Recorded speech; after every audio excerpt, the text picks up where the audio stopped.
মানুষের বাড়ি বন বান করে এবং বাড়ির চারপাশে বড় বড় লোহা বা বেড়া গাড়ে, আমার জানা মতে এগুলো হারাম বা শিরিক। ওই ইমামের পিছনে সালাত আদায় করা যাবে কি? জি না। যদি কোনো ইমাম এইরকম কাজ করে, ওটা পরিষ্কার শিরিক, ওটা জাদু।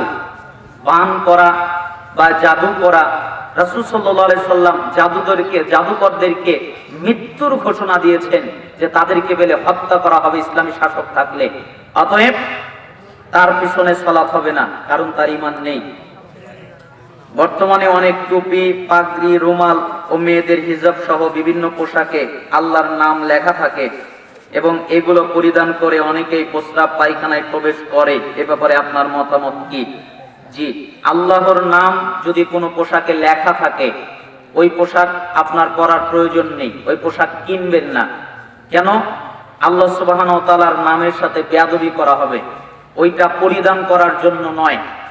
আর ওই পোশাকে যদি আল্লাহর নাম থাকে অথবা কোরআনের কোনো আয়াত থাকে, তাহলে ওই পোশাক সহকারে আপনি প্রস্রাবখানায় অথবা বাথরুমে ইস্তেনজায় যেতে পারবেন না।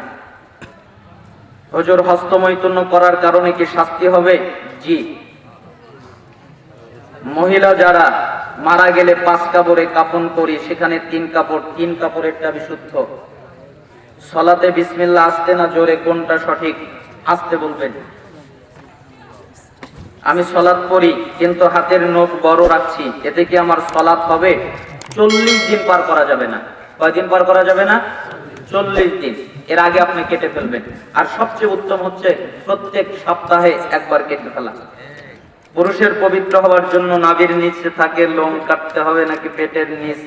আপনার নাভির নিচ থেকে, নাভির যেই নাভিটা রয়েছে ওই নাভির নিচ থেকে আপনি বাকি সমস্ত অংশ কেটে ফেলে দিবেন, চেঁচে ফেলে দিবেন। মানুষ মারা গেলে দাফন কাফনের শেষে কবরের পাশে দাঁড়িয়ে সবাই মিলে হাত তুলে মুনাজাত করা যাবে কিনা? জি না, এটা বিদআত। একাকী করতে পারে। যেমন মনে করেন কেউ মারা গেছে, আপনি একাকী করতে চাচ্ছেন, তার জন্য আপনি একাকী ভাবে যতক্ষণ মনে চায় ততক্ষণ দোয়া করতে পারেন, কিন্তু সম্মিলিত করা যাবে না। কেন করা যাবে না? আল্লাহর নবী কোনোদিন করেনি, আল্লাহর নবীর সাহাবীরা করেনি। আল্লাহর নবী সাহাবীদেরকে নিয়ে করেছেন আর তারা আমিন আমিন বলেছেন, এরকম নেই। সুন্নাত, আল্লাহর নবী যেটা করেছেন ওইটা করা সুন্নাত। আল্লাহ নবী যেটা করেছেন ওইটা করা কি? সুন্নাত। আর আল্লাহর নবী সাল্লাল্লাহু আলাইহি সাল্লাম যেটা না করেছেন, করেন নাই, ওইটা না করাটার নাম সুন্নাত। আসসালামু আলাইকুম। ওয়ালাইকুম আসসালাম। নামাজের সময় ইমাম সাহেব সূরা ফাতিহা ভুল করে পড়লে তাতে মুসল্লিদের নামাজ হবে কি? কি ভুল করেছে সেটা আগে জানতে হবে। তার যদি তাজউীদের ক্ষেত্রে ভুল হয় তাহলে তার সালাত হয়ে যাবে, কিন্তু এমন ভুল যদি করে যেই ভুলের কারণে অর্থ বাতিল হয়ে যায়, অর্থ পাল্টে যায়, অথবা অক্ষর পরিবর্তন হয়ে যায়, শব্দ চেঞ্জ হয়ে যায়, তাহলে যেই রাকাতে ওই ভুল করবে ওই রাকাত বাতিল হবে। বাইতুল মুকাররমের ইমাম বলেছেন আমিন জোরে বলা যাবে না, মুহাম্মদ সাল্লাল্লাহু আলাইহি সাল্লাম বলেছেন বলা যাবে। আপনি কাকে মানবেন সেটা আপনার ব্যাপার। আমি যতদূর জানি মৃত্যুর পর কবরের মাটি 2 পাশ দিয়ে চাপ দিবেন এবং এই মাটির চাপ নাকি প্রতিটি মানুষকেই দেওয়া হবে। এখন আমার প্রশ্ন হচ্ছে যে পৃথিবীতে যারা দ্বীনের পথে ছিলেন তাদেরকেও কেন এই চাপ দেওয়া হবে? জি, একটা চাপ খাবেই। মুসা আলাইহিস সালাম কিছু করার নেই, যার জানাজায় 70,000 সাহাবী শরীক হয়েছিলেন, তিনিও চাপ থেকে বাঁচতে পারেননি, তো আপনি আর আমি কে? চাপ হবেই। তবে হাদিসের মধ্যে কিছু কিছু শব্দ এসেছে, কারো চাপ মায়ের আদরের মতো লাগবে, কারো চাপ খুব নরম হালকা লাগবে, কারো চাপ কঠিন লাগবে। এই ব্যাপারে আমি জানি না, আল্লাহু আ'লাম। মুসা আলাইহিস সালাম আল্লাহকে জিজ্ঞেস করলেন, হে আমার রব, আমি আপনাকে কোথায় খুঁজব? আল্লাহ তাআলা বললেন, কি? ভাঙ্গা হৃদয়ের লোকের কাছে আমাকে খুঁজো।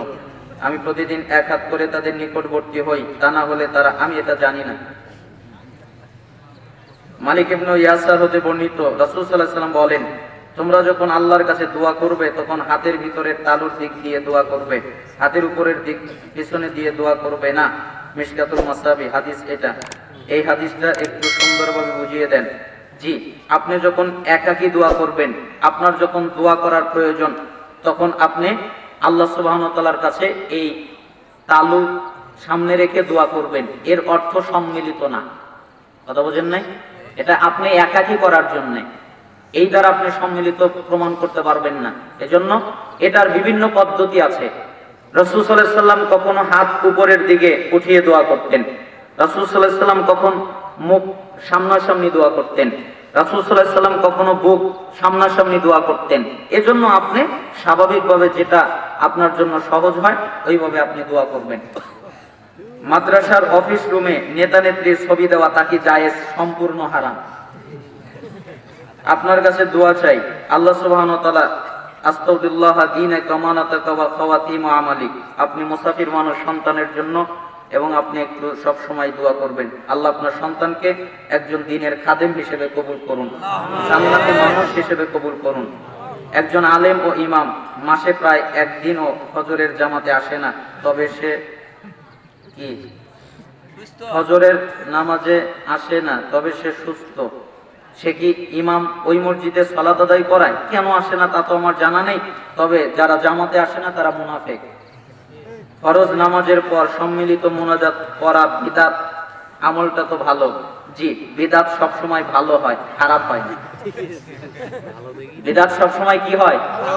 ভালো হয়। আর বিদআত হয় ইবাদতে। কিসে হয়?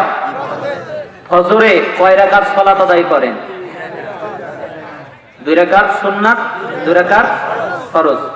এবার বলবেন যে আচ্ছা বলেন তো, আল্লাহকে সেজদা দেব খারাপ, আল্লাহকে রুকু করব খারাপ, কিরাত তেলাওয়াত করব, আল্লাহর জন্য নামাজ পড়ব খারাপ, তাহলে ফজরের 2 রাকাত ফরজ পড়ার দরকার কি?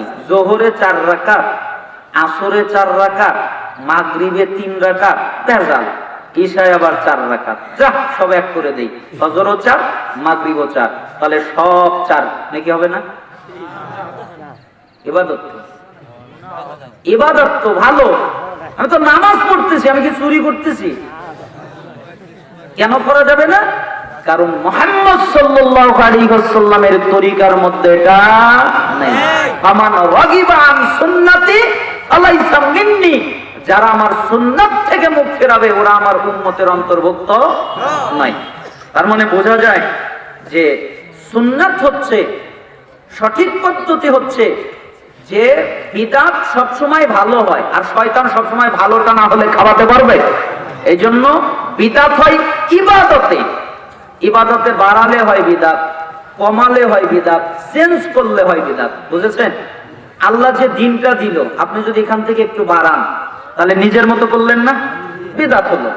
যেই দিনটা দিল তার থেকে যদি একটু কমান তাও নিজের মতো করলেন, বিদআত হলো। যেই দিনটা দিল চেঞ্জ যদি করেন বিদআত হলো। বিদআত হয় 3 কায়দায়, বাড়ালে হয়, কমালে হয়, চেঞ্জ করলে হয়। এবার বলেন, ফরজ সালাতের পরে আল্লাহর নবী দোয়া দিছে না দেয় নাই? ভালো করে বললেন, দিছে না দেয় নাই? আল্লাহর নবী কি দিয়েছে? আল্লাহু আকবার, তাই না? তোমরা যখন সালাম শেষ করবে তখন কি বলবে? আল্লাহু আকবার। আর এক হাদিসে এসেছে আস্তাগফিরুল্লাহ আস্তাগফিরুল্লাহ আস্তাগফিরুল্লাহ 3 বার। আল্লাহুম্মা আনতাস সালাম ওয়া মিনকাস সালাম তাবারাকতা ইয়া যাল জালালি ওয়াল ইকরাম। লা ইলাহা ইল্লাল্লাহ মর্মে এই দোয়া। আবার এসেছে ফরজ সালাতের পরে আয়াতুল কুরসি পড়বে। তাহলে কোথায় যাবে? জান্নাতে। যায় নাই কেন? মরে নাই তাই যায় নাই। তারপরে সূরা ইখলাস পড়বে, ফালাক পড়বে, নাস পড়বে, ফজর মাগরিবে 3 বার, আর প্রত্যেক ওয়াক্তে 1 বার করে সুবহানাল্লাহ আলহামদুলিল্লাহ আল্লাহু আকবার 33 বার করে লা ইলাহা ইল্লাল্লাহ মর্মে দোয়া দিয়ে 100 পূর্ণ করবে, অথবা আল্লাহু আকবার 100 বার করবে। তাহলে তোমাদের গুনাহ সমুদ্রের ফেনার মতো হলে আল্লাহ ক্ষমা করে দিবেন, তাই না? ফজর মাগরিবের পরে সাইদুল ইস্তিগফারের কথা এসেছে। তার মানে বোঝা যায় এই যে দোয়াগুলো, এগুলো নষ্ট করলো কে? সম্মিলিত মুনাজাত, তাই না? মসজিদে ঢোকার সময় কি দোয়া পড়েন? এখন যদি পড়েন আলহামদুলিল্লাহি রাব্বিল আলামিন নেকি হবে? কে হবে না কেন? আমি কি গুনাহ করতেছি?